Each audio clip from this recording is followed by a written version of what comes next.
The president accidentally discovered that his wife had filled his bowl with lobster. Thinking that she usually couldn't even bear to buy skincare products for herself, he instantly regretted hiding his true identity from her. The next day, his wife brought the children to the mall to buy them gifts.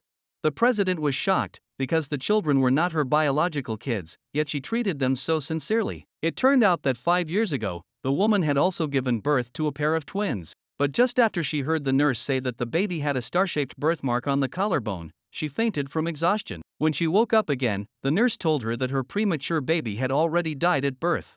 The woman broke down completely, not knowing that her child had not died at all. Her scheming younger sister had bribed the nurse and sold the baby at a high price to another woman. In the blink of an eye, 5 years passed. Still suspicious about losing her child back then, the woman worked hard and became a doctor at the same hospital. A kind colleague saw that she was always single, so they introduced her to a blind date. The woman couldn't refuse, and although she only intended to go through the motions, she dressed carefully and went to the restaurant. Unexpectedly, her actual blind date went out to take a phone call, and the woman mistakenly thought the president, who was sitting by the window, was the blind date. Coincidentally, the president had the same surname as her blind date, so without hesitation, she sat down and began to introduce herself. The president was speechless until he saw his two mischievous children appear. Only then did the woman realize what had happened. The woman was confused, because her colleague hadn't told her that her blind date had two kids. The sensible little boy thought she didn't like them, and the woman, looking at the twins in front of her, suddenly thought of her own children. If they had survived, they would be this age too. She immediately said she liked them. But the two children then pulled out a marriage ad they had made for their father, leaving the president embarrassed.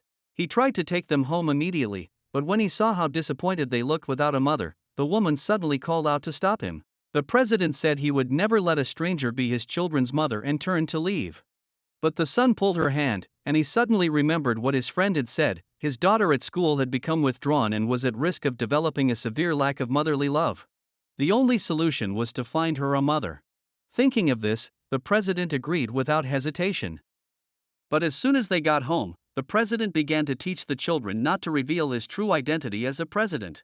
He wanted to confirm if the woman was genuinely good to them. The next morning, they registered their marriage.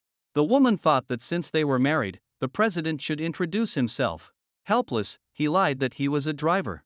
Unexpectedly, the woman thought that wasn't bad, but considering that he still had to raise two children, she worried their life might be tight.